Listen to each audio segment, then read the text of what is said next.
오늘의 주뉴스입니다. 문재인 대통령과 마크롱 프랑스 대통령이 정상회담을 하고 북한의 비핵화 방안에 대해 논의했습니다.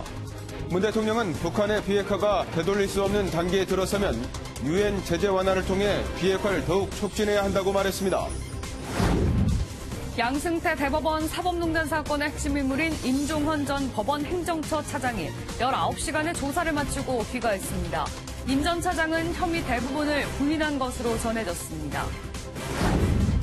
네팔 경찰 당국이 히말라야 등반을 하다 숨진 한국인 5명의 시신에 대해 부검을 실시했습니다. 시신은 오늘 네팔을 떠나 내일 새벽 한국에 도착할 예정입니다. 동덕여대 강의실 등에서 자신의 알몸을 촬영해 SNS에 올린 20대 남성이 경찰에 체포됐습니다. 경찰은 건조물 침입과 음란물 유포 혐의로 구속영장을 신청할 방침입니다.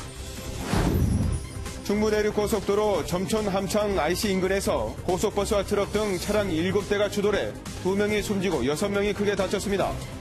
경남 산청군 신안면에서는 한 사찰이 불에 타 1억 2천여만 원의 재산 피해가 발생했습니다. 전국이 맑고 쌀쌀한 가운데 서울을 제외한 전국의 출근길 미세먼지는 여전히 나쁜 상태입니다. 부산, 울산, 경남을 제외한 전 지역은 낮부터 미세먼지 수준이 점차 보통 단계로 회복될 것으로 보입니다. 안녕하십니까. 굿모닝 MBN입니다. 문재인 대통령이 마크롱 프랑스 대통령과 정상회담을 하고 북한의 비핵화 과정에 대한 협력 방안을 논의했습니다. 양 정상은 한반도의 비핵화가 불가역적으로 이루어지면 유엔의 대북 제재를 완화할 수 있다는데 의견을 같이 했습니다. 프랑스 파리에서 최중락 기자가 보도합니다. 프랑스를 국빈 방문 중인 문재인 대통령의 공식 환영식은 개선문에서 시작됐습니다. 무명종사의 횃불에 헌화하고 146마리의 말로 구성된 기마대의 후위를 받으며 차량으로 엘리제궁에 도착했습니다. 군악대 연주와 함께 의장대 사열 후 마크롱 프랑스 대통령의 영접을 받았습니다. 문 대통령은 안보리 상임이사국인 프랑스와 대북 제재 완화 방안을 논의하고 공감대를 이뤘습니다. 특히 문 대통령은 북한의 비핵화가 되돌릴 수 없는 단계에 왔다면 유엔 제재 완화를 통해 북한의 비핵화를 더욱 촉진해야 한다고 강조했습니다. 올바른 선택을 한 것이다 하는 믿음을 국제사회가 주어가면서 북한이 빠르게 비핵화를 할 수 있도록 이끌어내야 한다고 생각합니다. 마크롱 프랑스 대통령도 북한의 불가역적인 비핵화가 먼저라는 데 동의를 표했습니다. Et donc dans ce cadre, je l'ai dit, la France est attachée à une dénucléarisation complète, vérifiable et irréversible. 그런 과정 속에서 대북 제재 완화를 포함한 한반도 평화 프로세스에 대해서 지지한다고 밝혔습니다. 문 대통령은 우리 시각으로 오늘 밤 한불 비즈니스 포럼 일정을 마지막으로 프랑스 국빈 방문 일정을 마치고 내일 새벽 유럽 순방 2번째 방문지인 이탈리아로 향합니다. 파리에서 MBN 뉴스 최중락입니다. 이런 가운데 김정은 북한 국무위원장과 폼페이오 미 국무장관의 회담 뒷이야기가 또 공개됐습니다. 핵리스트 신고를 놓고 두 사람의 기싸움이 치열했던 것으로 보입니다. 신혜진 기자입니다. 지난 7일 평양에서 만난 폼페이오 미국 국무장관과 김정은 북한 국무위원장. 미소를 띠며 화기애애한 모습을 보였지만 본 회담에선 신경전이 팽팽했습니다. 핵심은 핵리스트 신고 여부. 일본 요미우리 신문은 폼페이오 장관이 핵리스트를 일부라도 제출하라고 요구했지만 김 위원장은 거부했다고 보도했습니다. 신뢰관계가 구축되지 않은 채 리스트를 제출하면 미국이 믿지 않을 것이고 재신고를 요구할 수 있는데 그러면 싸움이 될 것이라는 게 김 위원장의 답변이었습니다. 김 위원장은 종전선언으로 신뢰가 구축되면 비핵화가 속도를 낼 것이라고 폼페이오를 설득했지만 폼페이오 역시 북한이 밝힌 영변 핵시설 폐기만으론 종전선언에 응할 수 없다고 선을 그은 것으로 전해졌습니다. 종전선언은 생화학 무기 등 모든 대량 살상 무기 제거나 대륙간 탄도미사일 국외 반출 같은 조치가 있어야 가능하다는 입장을 강조한 겁니다. No, I'm not doing it. This isn't the Obama administration. I haven't eased the sanctions. I haven't done anything. 이처럼 핵리스트 제출과 종전선언을 놓고 양측이 한치의 양보 없는 줄다리기를 계속하면서 2차 북미 정상회담을 위한 실무 협상도 난항을 겪을 것으로 보입니다. MBN 뉴스 신혜진입니다. 남북은 어제 고위급 회담을 갖고 이르면 다음 달 말 철도와 도로 연결 착공식을 열기로 했습니다.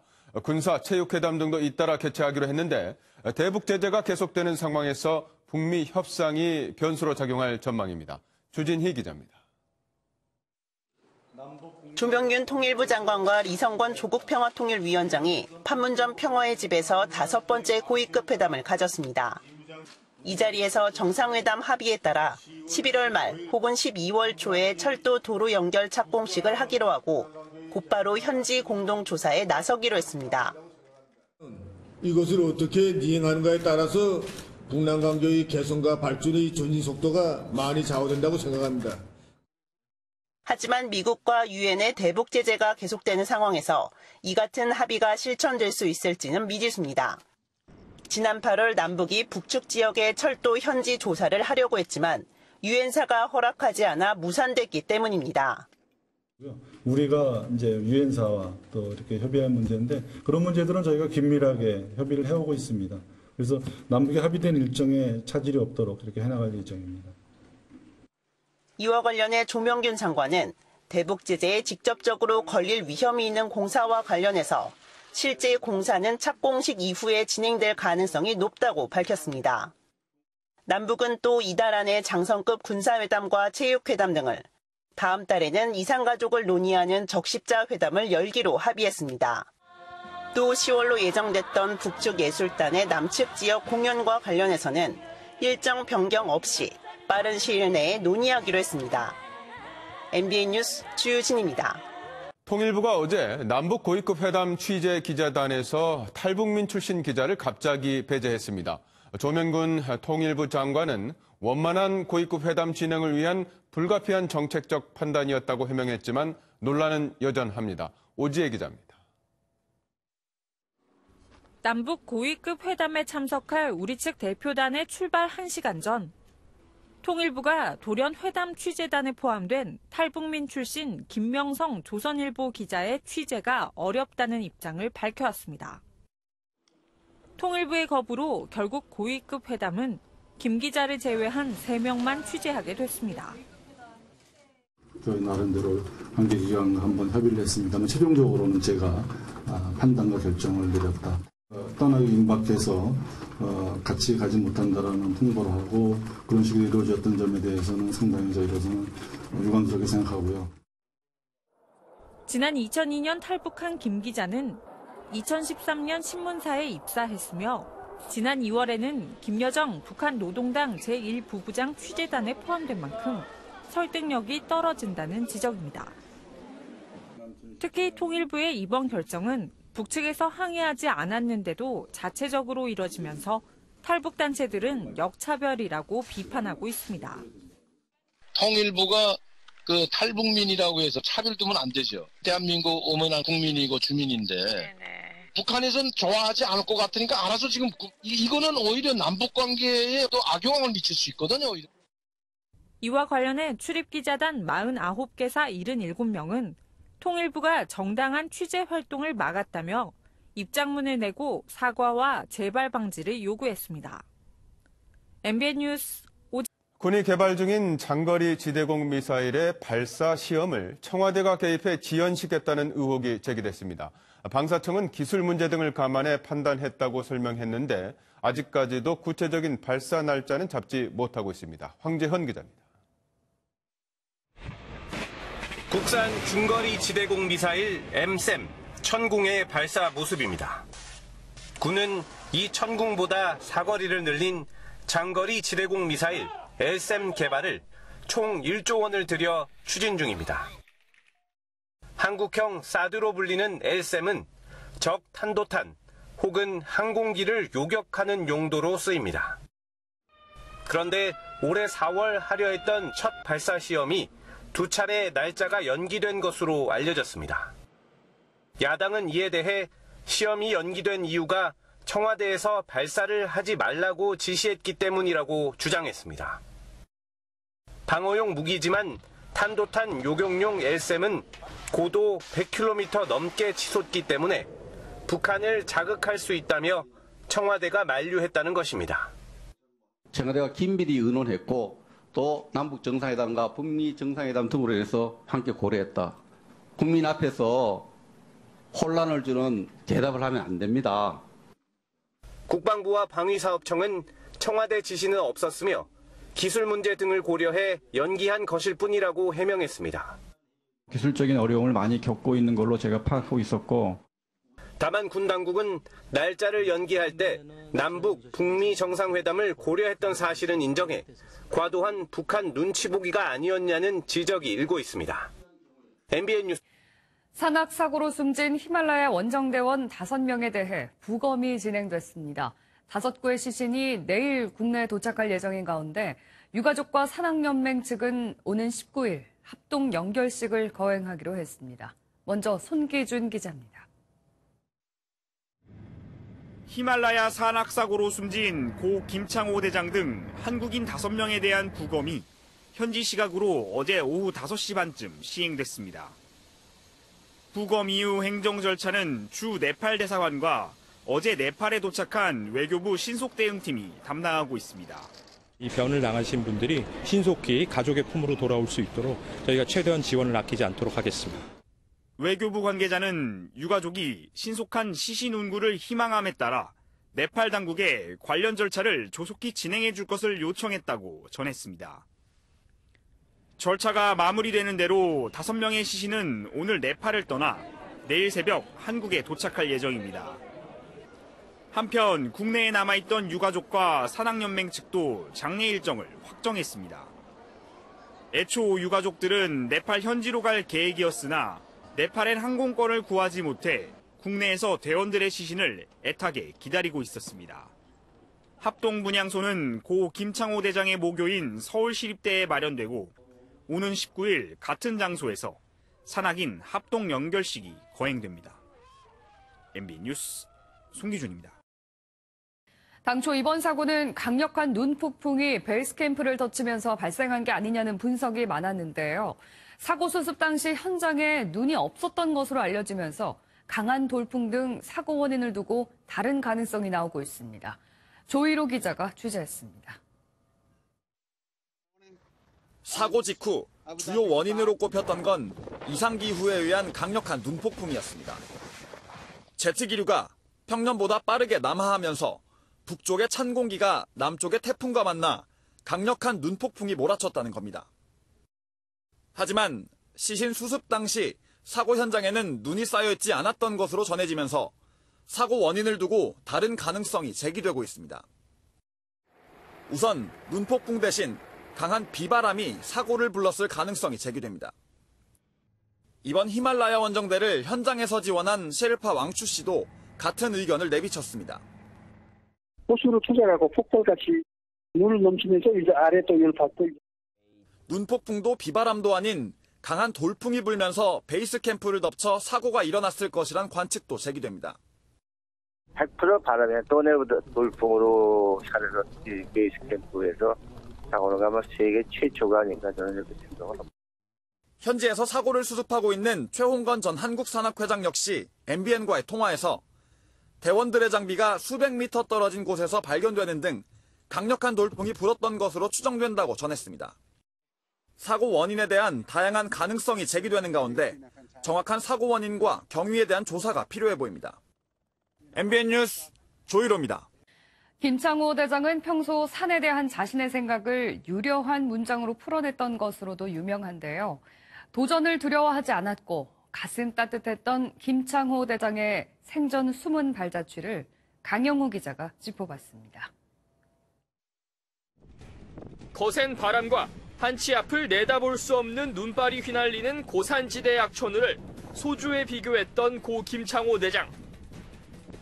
사람마다 소주의 쓴맛을 느끼는 정도가 다르듯 악천후 역시 똑같이 맞더라도 체감 강도는 다르다며 절체절명의 상황이 아니면 강철 같은 의지로 뚫을 수 있다고 강조했습니다. 스스로에게 엄격함은 행동으로 나타났습니다. 텐트 안에서 따뜻한 등산화와 아이젠을 착용하지 않는 것으로 유명한데 행동이 굼뜬 나태함을 막기 위한 자기와의 약속이었습니다. 인간은 환경이 가혹할수록 강해진다며 자신을 끊임없이 단련했습니다. 김 대장은 한편으론 현지 셰르파까지 살뜰히 챙기는 가슴 따뜻한 사람이었습니다. 지난 2009년 마나술루 원정 당시 셰르파가 신발 한 짝을 잃어버리자 너의 위험은 모두의 위험이라며 등정을 중단한 일화가 유명합니다. 산에 오르는 것을 축복이라고 표현했던 고 김창호 대장. 고산에 간다는 건 하나의 종합 진단을 받는다고 이렇게 보시면 됩니다. 그래서 저희는 대원들은 뭐 축복받은 거죠. 그래도 굉장히 건강하다는 하나의 표준입니다. 정상은 원정대의 목표지 목적은 아니다. 울림 있는 그의 말은 히말라야 곡곡에 메아리로 영원히 살아있습니다. MBN 뉴스 강영호입니다. 양승태 대법원 시절 사법농단 의혹의 핵심인 임종원 전 법원행정처 차장이 검찰 조사를 받았습니다. 약 19시간 만에 귀가했는데 검찰 조사에서 혐의를 대부분 부인한 것으로 알려졌습니다. 길기범 기자입니다. 사법농단의 키맨으로 꼽히며 어제 오전 피의자 신분으로 검찰에 출석한 임종원 전 법원행정처 차장. 19시간 만에 청사를 나온 임 전 차장은 아무 말 없이 귀가했습니다. 오해에 대해서는 적극적으로 해명하겠다라고 하셨는데요. 주로 어떤 부분 중점적으로 하신 건가요? 오늘 새벽 1시쯤까지 이루어진 피의자 신문에서 검찰은 주로 상고법원 도입에 반대한 판사를 뒷조사하는 데 관여했는지를 캐물었고 임 전 차장은 혐의를 대부분 부인한 것으로 전해졌습니다. 제기된 의혹 중 오해가 있는 부분에 대해서는 적극적으로 해명하도록 하겠습니다. 2012년부터 법원행정처 기획조정실장과 차장을 지낸 임 전 차장은 양승태 전 대법원장의 최측근으로 각종 재판 거래와 법관 사찰 의혹이 제기될 때마다 실무 책임자로 거론됐습니다. 앞서 검찰은 지난 7월에 확보한 임 전 차장의 USB에서 재판 거래 관련 문건을 확인했고 관련 판사들의 진술도 얻어냈습니다. 이에 검찰은 임 전 차장을 상대로 양승태 전 대법원장 등의 지시 여부를 집중 추궁하고 있어 칼끝이 윗선으로 향할지 관심이 쏠립니다. MBN 뉴스 길기범입니다. 밤사이 사건 사고 소식입니다. 어제 저녁 중부 내륙 고속도로에서 7중 추돌 사고가 발생해 2명이 숨졌습니다. 전국에서 화재도 잇따랐습니다. 이성식 기자입니다.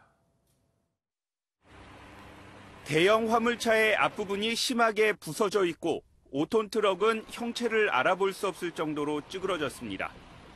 어제 오후 8시쯤 경북 상주시 중부 내륙 고속도로 점초 남창 IC 부근에서 트럭과 고속도로 등 차량 7대가 잇따라 추돌했습니다. 사고는 앞서가던 고속버스와 5톤 트럭이 먼저 부딪혀 정체되자 뒤따르던 차량 5대가 20여 분 뒤 또다시 추돌하면서 발생했습니다. 이 사고로 25톤 트럭 운전사 등 2명이 숨지고 버스 승객 등 6명이 중경상을 입고 인근 병원으로 옮겨져 치료를 받고 있습니다. 이 사고로 차량 통행이 1시간 넘게 차단됐습니다. 시뻘건 불길이 건물을 집어삼켰습니다. 어제 오후 6시쯤 경남 산청군에 있는 한 사찰에서 불이 났습니다. 인명피해는 없었지만 대웅전 등 2개 동이 타 1억 2천만 원 상당의 재산 피해가 났습니다. 경찰과 소방당국은 정확한 화재 원인을 조사 중입니다. 어제 저녁 10시에는 부산 부전동의 한 여관에서 불이 났습니다. 다행히 다친 사람은 없었지만 70만 원 상당의 재산 피해를 내고 10분 만에 꺼졌습니다. MBN 뉴스 이성식입니다. 여대 등 공공장소에서 알몸으로 사진을 찍고 트위터에 올린 20대 남성이 경찰에 붙잡혔습니다. 경찰은 이 남성에 대해 건조물 침입과 음란물 유포 혐의로 구속영장을 신청할 방침입니다. 박통일 기자입니다. 지난 6일 SNS에 올라온 사진입니다. 여대 캠퍼스에 들어가 자신의 나체 사진을 찍은 뒤 이를 공개적으로 게시한 겁니다. 동덕여대 학생들은 해당 사진이 촬영된 공간이 강의실과 복도 등 교내라고 추정하고 학교와 경찰의 강력 대응을 요구했습니다. 그 건물에서 수업 듣는 곳도 있는데 거기까지 만약에 제가 다니는 교실에도 와서 그랬다면 그런 거 생각하면 소름 끼치고. 경찰은 학교 주변 CCTV 영상을 확보해 박 씨의 동선을 분석한 뒤 어제 오후 6시 반쯤 서울의 한 아파트 인근에서 검거했습니다. 범인은 28살 박모 씨로 식당에서 아르바이트하며 생계를 유지하는 것으로 알려졌습니다. 동덕역에 있는 CCTV 확인해가지고 그걸 이제 추적을 했죠. 앞서 경찰은 SNS 계정에 대한 로그 정보 등을 요청하는 압수수색 영장을 미국 본사에 보내기도 했습니다. 서울종합경찰서는 정보통신망법상 음란물 유포와 건조물 침입 혐의로 박 씨에 대해 구속영장을 신청할 방침입니다. MBN 뉴스 박통.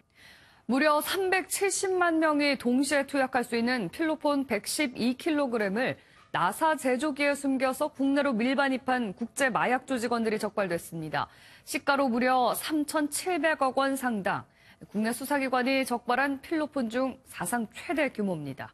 홍주환 기자입니다. 방 안쪽에 나란히 놓여 있는 커다란 여행 가방을 뒤져보니 하얀 가루가 담긴 비닐봉지가 쏟아져 나옵니다. 대만인 장모 씨가 대만 마약 조직의 지시로 국내에 몰래 들여와 숨겨놓은 필로폰입니다. 장 씨는 지난 7월 이 나사 제조기 안에 필로폰 112kg을 숨겨 밀반입했습니다. 370만 명이 동시에 투약할 수 있는 양으로 시가로는 무려 3,700억 원에 달합니다. 국내 수사기관이 최근 2년간 압수한 모든 필로폰의 2배에 달하는 규모입니다. 이 중 22kg은 서울의 한 호텔 등에서 일본 마약 조직을 통해 국내 마약 조직에 넘겨져 유통된 것으로 파악됐습니다. 해외 마약 생산 조직과 직접 거래 관계가 없었던 국내 조직이 일본 조직을 이용해 필로폰을 사들인 것으로 분석됩니다.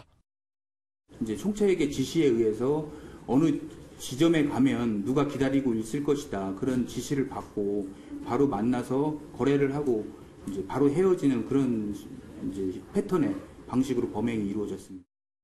경찰은 장 씨를 포함한 대만과 일본 국내 마약 조직원 8명을 검거해 이 중 6명을 구속하고 필로폰 90kg을 압수했습니다. MBN 뉴스 홍주환입니다.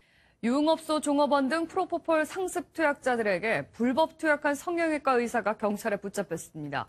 이미 다른 불법 행위로 자격정지를 당했는데도 이런 일을 벌이다가 또 덜미가 잡혔습니다. 임성재 기자입니다.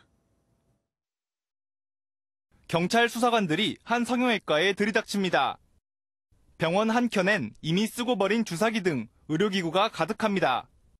의사 자격정지 기간에 환자에게 프로포폴을 불법 주사한 추모 씨의 병원을 압수수색하는 모습입니다. 추 씨는 지난해 9월부터 한 병당 30만 원을 받고 상습 투약자들에게 30차례에 걸쳐 프로포폴을 투여했습니다.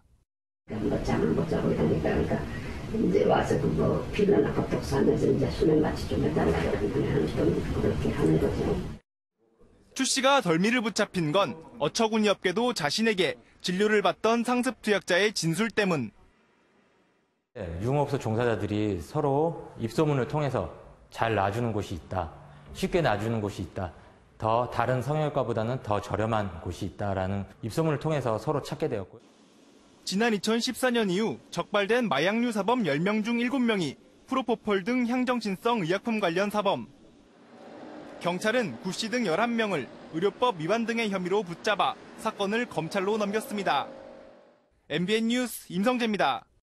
지난 여름 남편이나 남자친구의 성매매 업소 출입 기록을 알려준다는 유흥탐정이라는 사이트가 등장해서 화제였죠. 유흥탐정이 어디서 이런 정보를 얻었는지 의문이 많았는데 영업비법이 탄로가 났습니다. 이현재 기자가 보도합니다. 남자친구나 남편의 전화번호를 이용해 성매매업소 출입 기록을 조사해준다며 지난 8월에 영업을 시작한 유흥탐정. 의뢰비 5만 원만 주면 유흥업소에 등록된 성매수남의 전화번호와 대주해주겠다는 겁니다.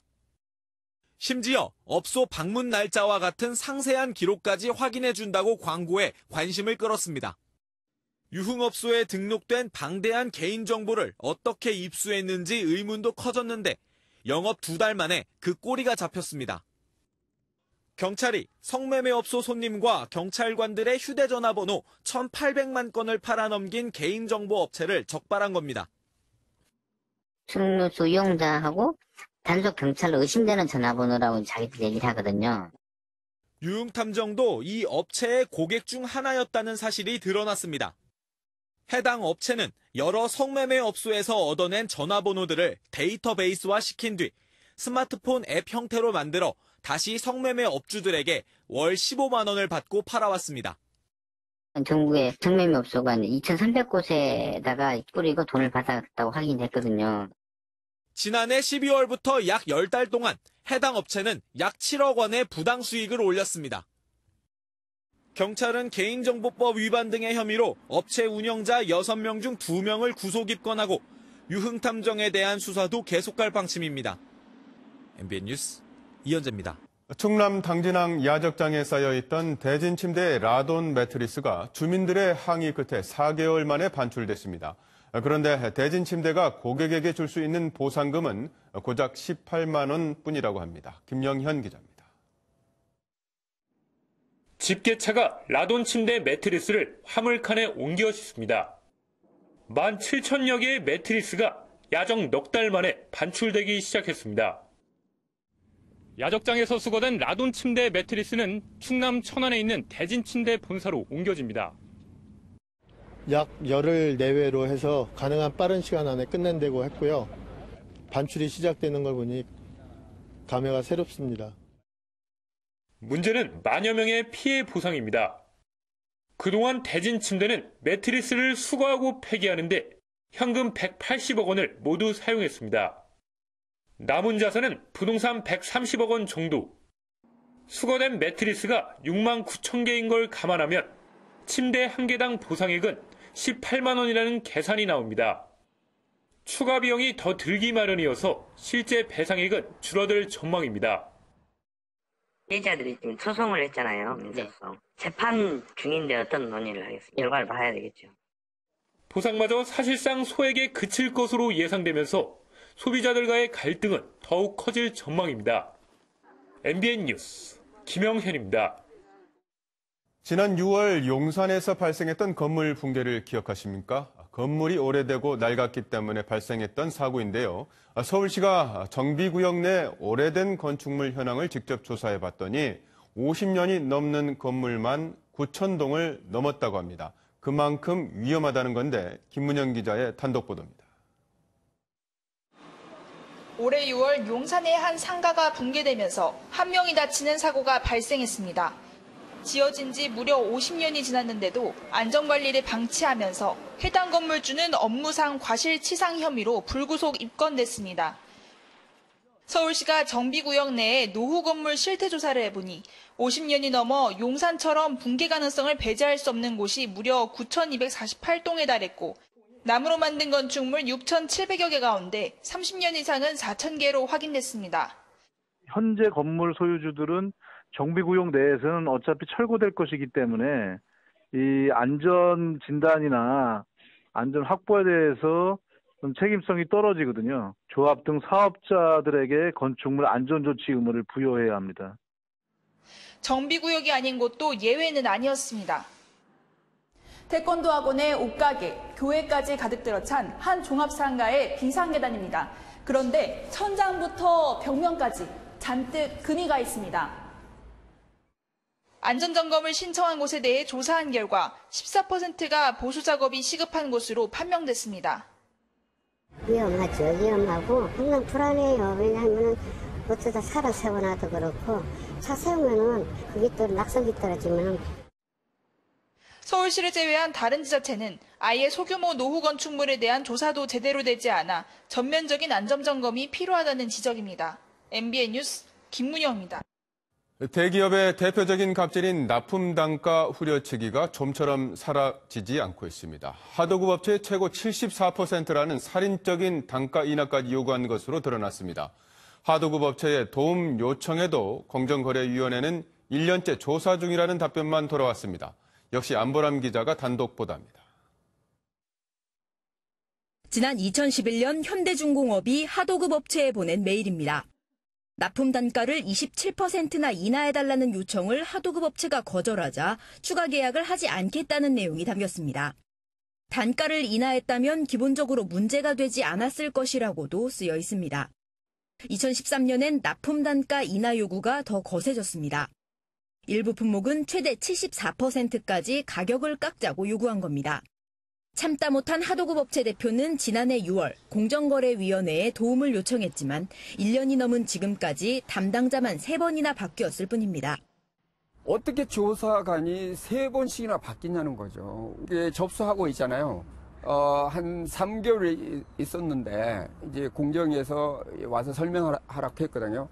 설명했고 또 한 2개월 있으니까 그 조사관이 또 바뀌었다는 거예요.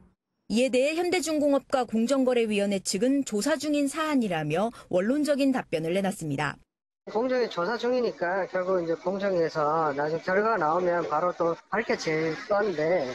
이러한 명백한 증거들이 있음에도 불구하고 공정거래위원회의 조사가 지연된다면 조사기간을 버티지 못하고 파산하는 중소기업이 늘어날 것입니다. 해당 업체의 현대중공업에 대한 매출은 2011년 6억 5천만 원에서 지난해 215만 원으로 급락했습니다.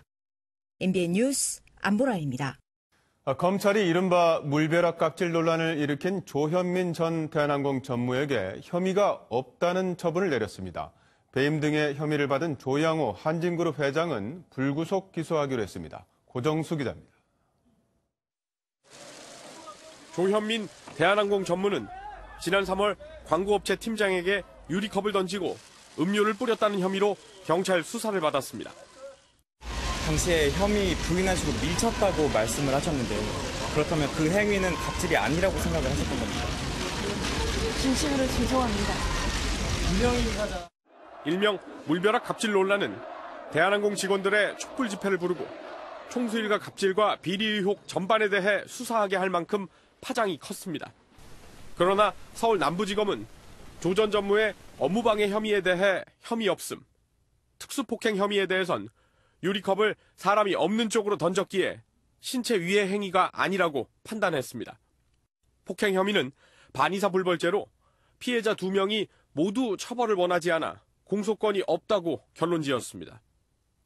조양호 한진그룹 회장은 지난 7월 한 차례 검찰의 구속영장이 기각된 후 불구속 상태로 재판에 넘겨졌습니다.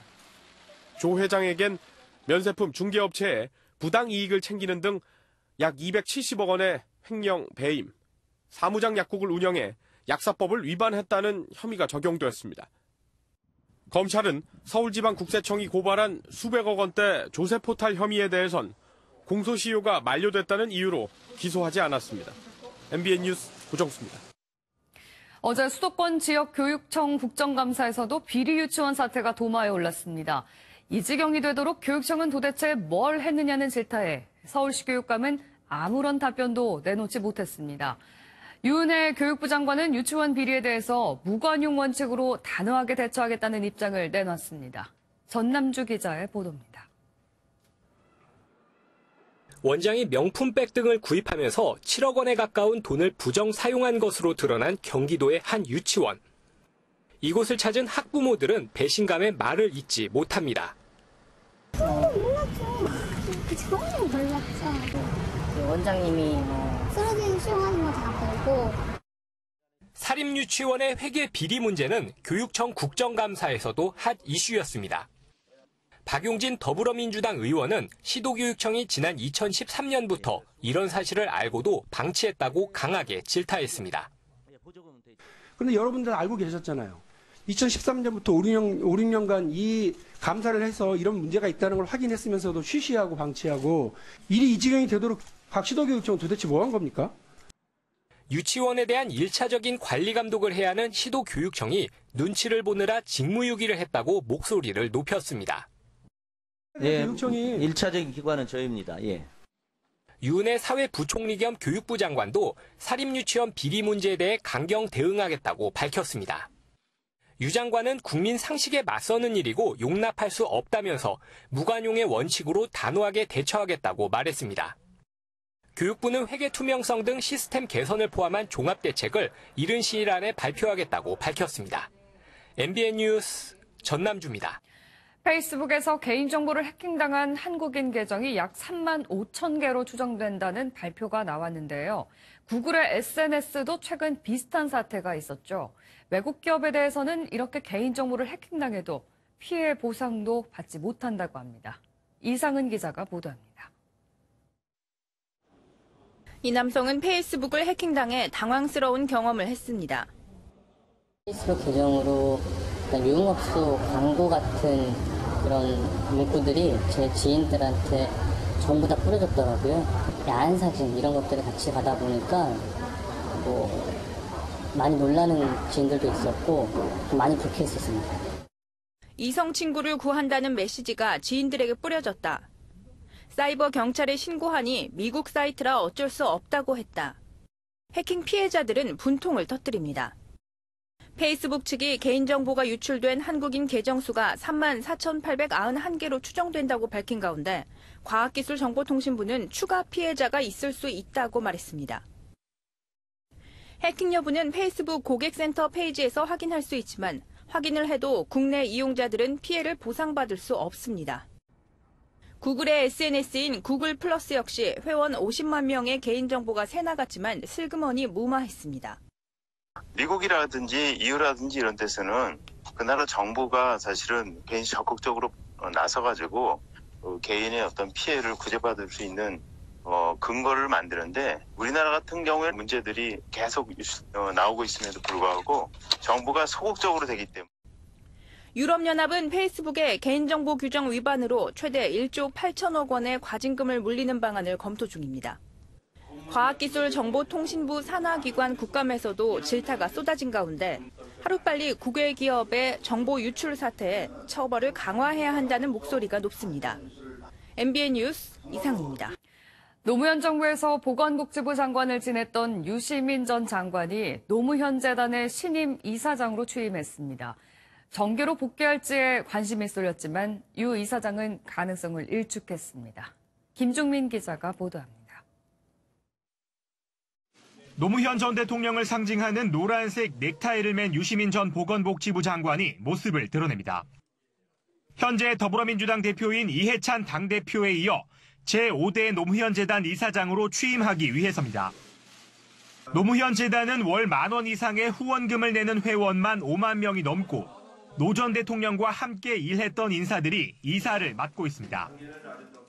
노무현 대통령께서 민주주의와 한반도의 평화 번영 그리고 사회 정의를 실현하려고 노력했던 대한민국의 지도자로 국민의 마음에 들어갈 수 있도록 지난 2013년 정계의 은퇴를 선언했던 유 이사장이 재단을 맡으면서 관심은 정계 복귀 가능성에 쏠렸습니다. 노무현 재단이 친노 진영에서 가지는 상징성과 역대 이사장의 면면을 볼 때 현실 정치에 다시 나서는 게 아니냐는 해석이 지배적이었습니다.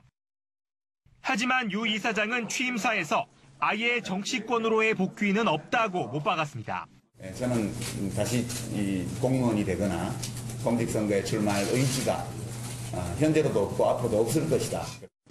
노무현 재단 발전에 집중하겠다고 밝힌 유 이사장은 노 전 대통령의 묘역 참배와 권양숙 여사 예방으로 첫 일정을 시작했습니다. MBN 뉴스 김종민입니다. 다주택자를 겨냥한 정부 규제가 효과를 내면서 서울 주택 거래가 눈에 띄게 잠잠해졌습니다. 집을 사겠다는 심리가 크게 꺾이면서 한때 위약금까지 주면서 안 팔겠다던 집주인들이 오히려 다급해졌습니다. 추성남 기자입니다. 3,900세대가 밀집한 서울 잠실동의 재건축 단지입니다. 한 달에 평균 10여 건은 집이 사고 팔렸는데 9.13 부동산 대책 이후엔 한 달 동안 고작 한 건 거래됐습니다. 호가를 1억 원이나 낮춰도 사려는 이가 없습니다. 지금은 관망세로 돌아섰습니다. 좀 더 내려가지 아니할까 지켜보는 상황입니다. 서울 매수 우위 지수는 96.9를 기록하며 두 달 만에 100 아래로 내려갔습니다. 기준점 100보다 낮으면 집을 사려는 사람보다 집을 파려는 매도자가 더 많다는 의미. 9.13 대책 직전만 해도 시장이 뜨겁게 달아오르면서 이 지수가 역대 가장 높은 170일까지 치솟았지만 한 달여 만에 기세가 꺾인 셈입니다.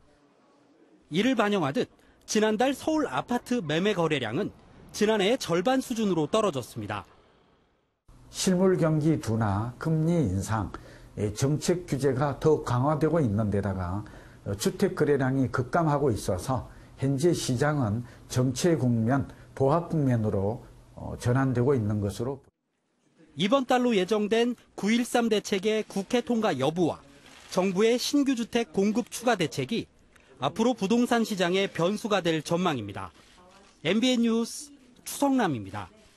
싸고 가벼운 한 끼 식사였던 김밥. 이제 1,000원짜리 김밥은 찾아보기 어렵게 됐습니다. 오르는 쌀값에 최저임금 부담까지 더해져 외식 물가가 고공행진을 이어가고 있습니다. 정수정 기자입니다. 시장 골목 안 김밥 가게입니다. 김밥 한 줄에 2,000원인데 맛있고 싼 가격에 찾는 사람이 많습니다.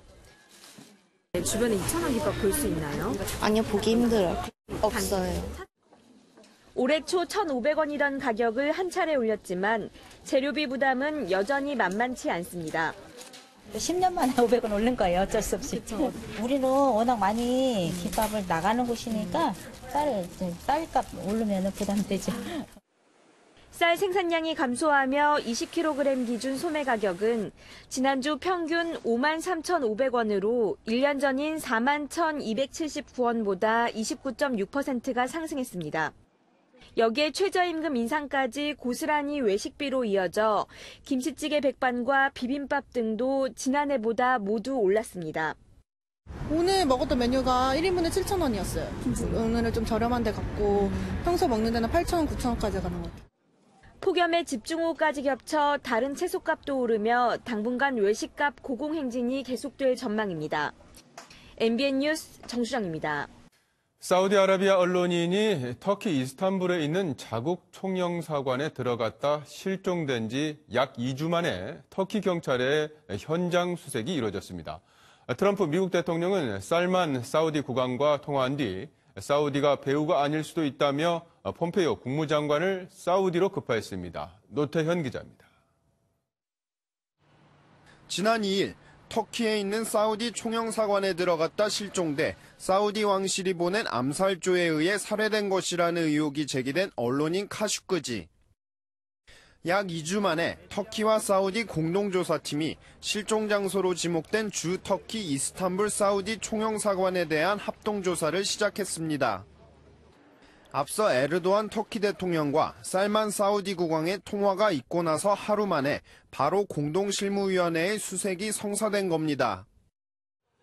하지만 이미 사건이 발생한 지 13일이 지났고 양국 정상의 통화 뒤 분위기가 180도 바뀌어 협력이 이루어진 것을 감안하면 유의미한 단서가 나오기는 쉽지 않을 것이란 분석입니다. 트럼프 미국 대통령도 사우디의 배후가 확인되면 가혹한 처벌이 있을 것이라고 경고했었지만 살만 국왕과 통화한 뒤 다른 배후가 있을 수 있다고 언급했습니다. 그러면서 살만 국왕을 만나라고 폼페이오 국무장관도 급파한 상황. I've asked, and he firmly denied that. I've asked Secretary of State Mike Pompeo to immediately get on a plane, go to Saudi Arabia. 미 워싱턴 포스트는 터키와 사우디는 아마 이번 사건을 사우디 내 독자적인 집단의 움직임으로 결론 내리고 거물 인사에게 책임을 돌리는 출구 전략을 짜고 있을 것이라고 추측했습니다. MBN 뉴스 노태현입니다. 매일경제신문과 MBN이 주최하는 2018 세계 지식 포럼 부산이 열렸습니다. 이번 포럼에서는 부산을 세계적인 스마트 시티로 조성하기 위한 새로운 비전이 제시됐습니다. 안진우 기자입니다. 도시의 주요 공공기능에 첨단 기술을 적용한 미래도시, 이른바 스마트시티입니다.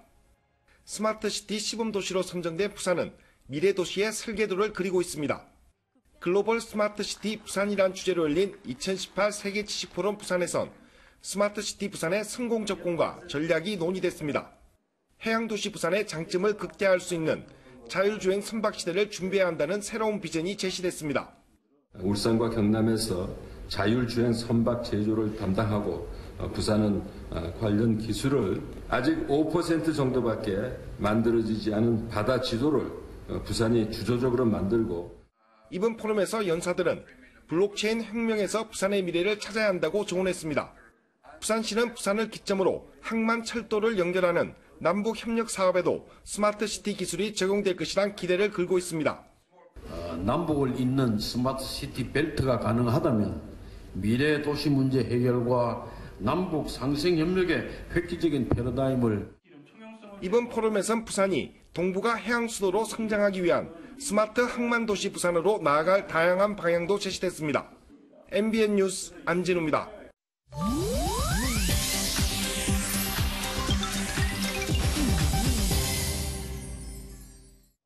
인터넷에서 화제가 되는 소식 살펴보는 인터넷 마글마글입니다.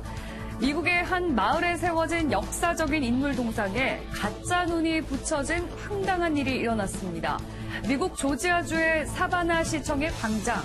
부리부리한 가짜 눈이 붙은 이 동상은 미국 독립전쟁에서 활약한 장교의 생전 모습을 형상화한 건데요. 사바나 시청은 역사적인 기념물이자 공공시설을 훼손한 행위는 명백한 범죄라면서 SNS에 안내문을 올려 범인을 찾고 나섰습니다. 범인이 잡힌다면 왜 가짜 눈을 붙인 건지 묻고 싶네요. 서울 시청역에 시범 설치된 히어로존 혹시 들어보셨습니까? 도움이 필요한 사람에게 주변의 시민이 자발적으로 도움을 주는 방식으로 운영되는데 성차별 논란 끝에 철거하기로 했습니다. 도움을 주는 사람은 남성, 또 받는 사람은 여성으로 표현해서 성 역할을 왜곡한다는 비판이 이어진 건데요. 취지는 참 좋았는데 아쉽다는 지적이 많았습니다. 2020년부터는 우리나라 여권의 디자인이 달라지는데요. 정부는 차세대 여권 디자인 시안을 공개하고 국민들의 의견을 모아서 올해 안에 확정하겠다고 밝혔습니다. 일각에선 북한 여권과 똑같은 색깔로 바꾸는 것 아니냐며 문제를 제기했지만 이미 78개국이 파란색 계열의 여권을 쓰는 것으로 알려지면서 갑론을박이 벌어지기도 했는데요. 32년 만에 옷을 갈아입게 될 대한민국 여권. 여러분은 어느 쪽이 마음에 드시나요?